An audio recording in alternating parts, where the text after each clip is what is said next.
Bismillahirrahmanirrahim. Alhamdulillahirabbil alamin. Assalatu wassalamu ala nabiyyinal mursalin wa ala alihi wa ashabihi ajmain wa man tabi'ahum bi ihsanin ila yaumiddin wa nafa'ana Allahu bi ulumihi fid dharain. Amin amin ya rabbal alamin. Melanjutkan daripada pembahasan babul bai' di dalam kitab Fathul Mu'in yang menjadi rujukan utamanya. Adapun rujukan yang lain dari kitab-kitab yang lain, dari Fathul Qarib, dari kitab Kifayatul Akhyar. Selanjutnya dikatakan oleh musannif, lam yasihu qala syekhuna, berkata oleh guru kami Al-Imam Ahmad bin Hajar Al-Haytami. Syekhuna ini di dalam kitab Fathul Mu'in berarti Imam Ibnu Hajar Al-Haytami, bukan Imam Ibnu Hajar Al-Asqalani.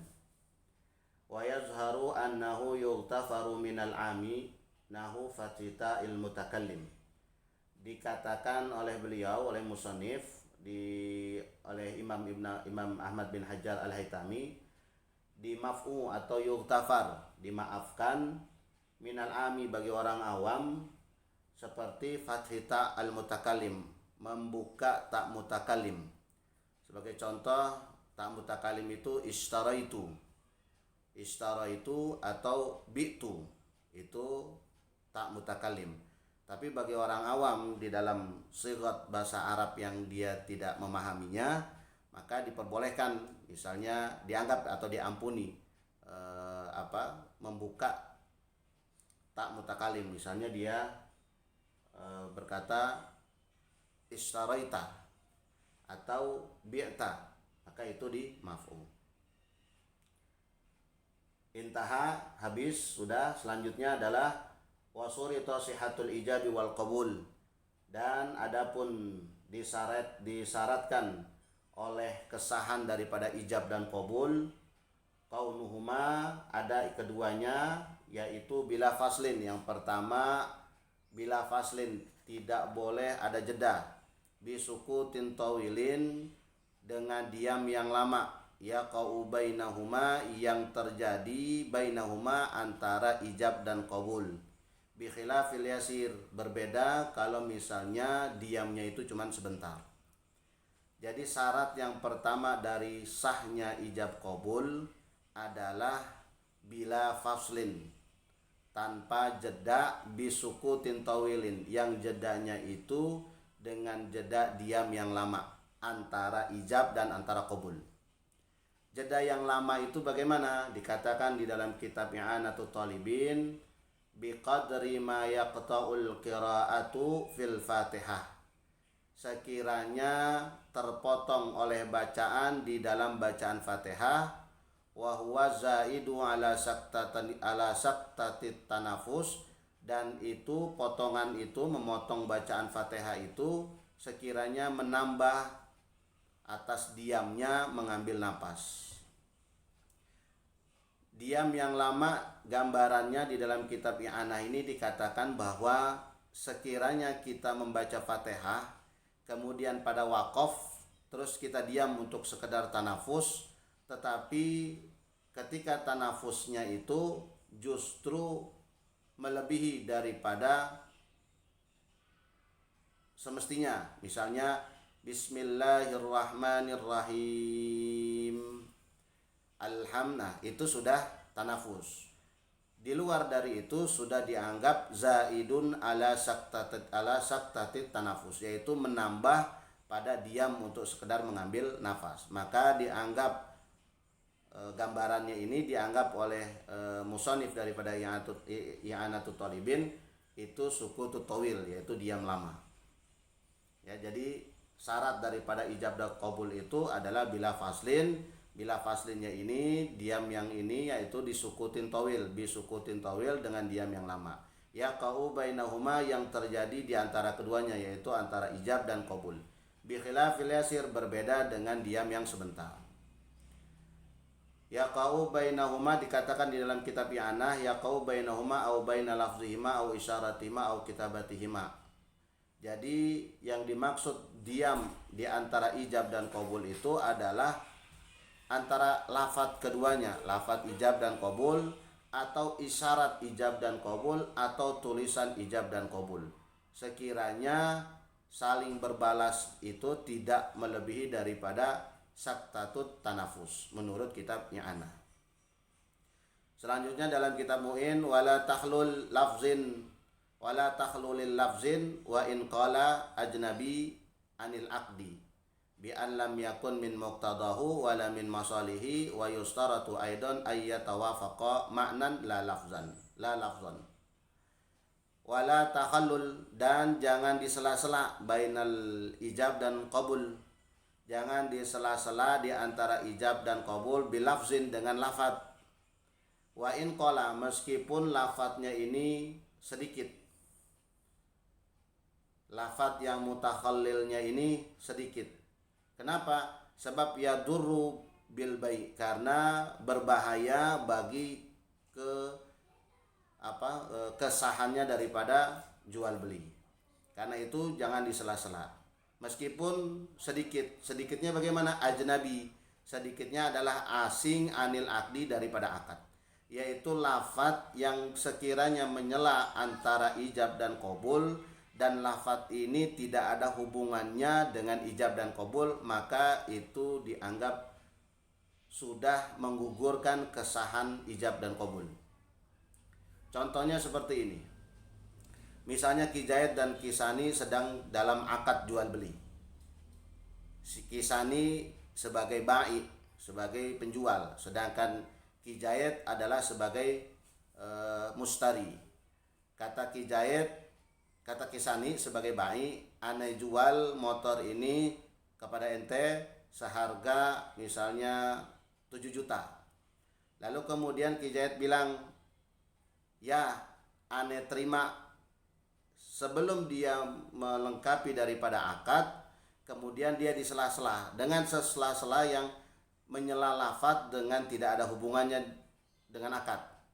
Misalnya, ya ane terima, tiba-tiba ada tukang bakso berhenti atau ada tukang somai berhenti, dia nyetop somai, dia nyetop bakso, dia ngobrol dulu, bang berhenti, bang ada pare enggak, dan lain sebagainya, yang tidak ada hubungannya dengan akad.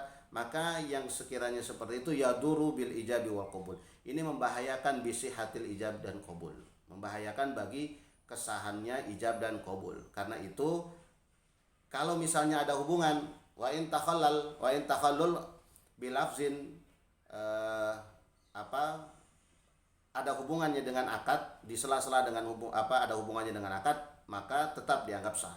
Sebagai contoh, misalnya ketika mau ijab, ane terima motor dengan harga, tapi disela sama dia, tadi berapa harganya kalau nggak salah ane dengar itu. Nah, itu menyela-nyela daripada akad tetapi berhubungan dengan akad. Atau misalnya ane terima motor ente dengan harga 7 juta, terus tiba-tiba dia nanya ke istrinya, Mi gitu, ada uang nggak 7 juta misalnya di lemari, tolong ambilin. Nah, itu ada hubungannya masih dengan akad. Yang seperti itu la yaduru bi ijabin wa qabul, tidak membahayakan bagi ijab dan qabul. Kenapa? Karena min masalihi, karena bagian daripada kemaslahatan ijab dan qabul. Jadi lafaz yang menyela-nyelanya itu sekiranya tidak ada berhubungan dengan akad, maka membatalkan atau merusak daripada kesahannya akad. Akan tetapi jika lafaz yang menyela-nyela bainahuma, di antara ijab dan qabul, ada hubungannya dengan akad, maka itu tidak layadur atau tidak membahayakan bagi kesahan ijab dan qabul. Selanjutnya adalah bi an lam yakun min muqtadahu, sekiranya lam yakun tidak ada min muqtadahu daripada tuntutan, wala min masalihihi dan tidak ada dari kemaslahatan, wa yustara aidan, dan itu tidak ada tuntutan dan tidak ada kemaslahatan daripada akad. Kalau ada tuntutannya seperti apa? Misalnya ini yang asing, sekiranya bi alam yakun min muqtadahu, sekiranya atau lafaz yang menyela-nyela ini asing dan tidak ada tuntutan akad, wala min masalihihi, dan tidak ada kemaslahatan akad. Ini lafadz yang asing. Akan tetapi jikalau memang lafadz yang di sela-sela, lafadz yang menyela-nyela dari bainahuma antara ijab dan qabul ini adalah sesuatu yang dianggap yang dianggap penting, seperti misalnya membahayakan buat keselamatan orang lain ketika lagi ijab, ada anak kecil mau nyebrang lalu terpotong dengan tindakan di luar daripada akad, maka yang demikian tidak mengapa atau tidak membahayakan atau la yadurru. Wa yustaratu aidan, dan disyaratkan juga ayyatawafaqa ma'nan la lafzon, bersepakat keduanya maknan secara makna, bukan hanya secara lafaz.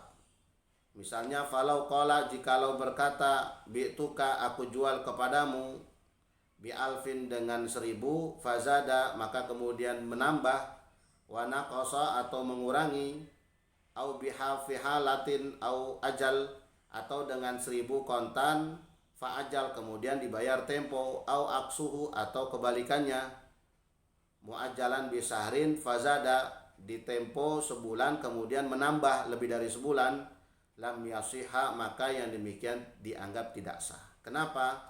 Karena yang dikehendaki adalah makna, bukan lafaz. Yang dikehendaki makna bukan lafaz. Ada orang yang membeli, misalnya membeli sepeda ontel, harganya 1 juta, kemudian ditambah sama si bai menjadi 1.700.000 atau 1.100.000 karena misalnya si bai nganterin ke rumahnya, maka yang demikian dianggap tidak sah. Kenapa? Karena yang diambil mereka bersepakat terhadap makna, meskipun makna di sini adalah nanti diutarakan lewat lafaz. Kecuali kalau memang ini kan bukan sesuatu yang riba ya, sehingga jika keduanya antara bai dan mustari kemudian akhirnya mencapai kesepakatan, maka itu menjadi hal yang lumrah, maka tidak mengapa yang demikian. Akan tetapi yang dimaksud di sini adalah di keduanya di dalam ijab dan qabul itu harus bersepakat terhadap makna, bukan hanya terhadap lafaz. Kalau misalnya harganya sepedanya itu 1 juta, maka ya udah 1 juta. Tidak zada dan tidak naqis, tidak ditambah dan tidak dikurangin. Atau misalnya belinya 1 juta halan kontan, bukan dibayar ajal, bukan dibayar tempo. Atau kebalikannya, di tempo sebulan tapi kemudian zada, maka yang demikian lam yasiha, tidak sah. Kenapa? Lil mukhalafah, karena berbeda antara si bai dan si mustari di dalam hal apa? Di dalam ijab dan qabul. Di dalam ijab dan qabul. Karena itu akad itu tidak hanya kesepakatan. Di awal pembukaan sudah kita lewati, akad itu bukan hanya masalah kesepakatan tapi juga al-fahmu, yaitu kesepemahaman, yaitu paham antara bai dan mustari. Itu akad. Selanjutnya adalah wabila ta'likin, ini yang ketiga, yaitu tanpa ta'lik. Ijab dan qabul tanpa ta'lik, fala yasihu ma'ahu, maka tidak sah ma'ahu bersamaan dengan ta'lik, karena mata abi faqad bi'tuka hadha la ta'kitin kabi'tuka hadha syahran. Seperti misalnya orang mentaklik jual beli di dalam ijab atau qabul. Misalnya sebagai contoh seperti ini. Aku beli atau aku jual ini sepeda kepadamu jika bapakku mati. Nah, ini nggak boleh. Kalimat idza kana mata abi, maka ini menjadi taklik. Jual beli menjadi taklik yang digantungkan kepada kematian seseorang. Nah, ini tidak boleh. Atau misalnya dikatakan oleh dia, aku jual ini kepadamu, sungguh aku telah menjual ini kepadamu jikalau nanti Ki Jayat datang. Nah, itu juga nggak bisa. Kenapa? karena menggantungkan ijab dan qabul kepada seseorang yang tidak ada hubungannya dengan akad. Yang tidak ada hubungannya dengan akad. Kalau dengan akad gimana? Diperbolehkan, misalnya aku jual ini kepadamu, menunggu barangnya datang, nanti kamu lihat, baru itu diperbolehkan. Kalau misalnya sekiranya ini tidak ada hubungannya dengan akad, kalimat takliknya, maka itu tidak diperbolehkan. Akan tetapi sah dengan syarat, misalnya kalau dengan syarat boleh, atau jaminan, sebab yang namanya syarat itu bukan taklik. Misalnya saya jual mobil ini dengan syarat kamu bayar 1 bulan, atau dengan syarat kamu bayar bulan depan. Nah, ini dengan syarat. Nah, ini diperbolehkan, bukan taklik. Kenapa? Karena masih ada hubungannya dengan jual beli, dengan akad. Seperti tadi, aku jual ini kepadamu sepeda, dia melihat sepeda digambar misalnya. Digambarnya Ki Jayat, nih Kisani Ani punya sepeda. Bagus, Kisani mau gitu. Berapa harganya Ki Jayat? Setelah tawar-tawar jadi misalnya 500.000. Nanti aku misalnya Ki Jayat bilang aku jual sepeda ini nanti setelah kamu melihat sepeda yang akan dikirim ke rumahnya Ki Sani, karena Ki Sani baru melihat dalam foto gitu. Sebab apa? Salah satu syarat daripada ma'qud alaih nanti di kedepannya ini adalah dia harus bai'un hadirun ain. Jadi mabi' yang hadir dalam bentuk bendanya. Jadi bai'un ain. Jadi bai'ul ain, jadi barangnya itu nampak atau bisa dilihat atau bisa dipegang. Itu nanti ada di dalam syarat-syarat daripada sahnya ma'qud alaih atau mabi'. La taqitin, juga tidak ada batasan. Kabi'tu kahada syahran, seperti aku menjual ini kepadamu selama sebulan. Setelah sebulan diambil lagi. Nah, ini nggak boleh. Jadi nggak boleh taklik, yaitu nggak boleh menggantungkan ijab dan qabul, kecuali menggantungkannya adalah bisyartin alal aqdi bainal ijab dan qabul, kecuali dengan syarat yang ada hubungannya dengan akad di dalam ijab dan qabul. Selanjutnya juga tidak boleh mentakkid, yaitu memberikan batasan di dalam jual beli. Nah, inilah syarat daripada sihhatu ijabin wa qabulin, yaitu syarat daripada sahnya ijab dan qabul. Yang pertama adalah bila faslin, tidak ada boleh jeda. Yang kedua adalah wala takhallulil lafzin, tidak boleh disela-sela dengan lafaz yang sekiranya lafaz ini asing dari akad, yang tidak ada hubungannya dengan akad, tidak ada tuntutan dari akad, juga tidak ada kemaslahatan akad. Dan yang ketiga adalah bersepakat keduanya antara ijab dan qabul, bai' dan mustari, fil makna la fi lafzon, la fi lafzin, bukan di dalam lafaz. Yang keempat adalah tidak boleh mentaklik, menggantung ijab dan qabul dengan sesuatu yang tidak ada hubungannya dengan ijab dan qabul.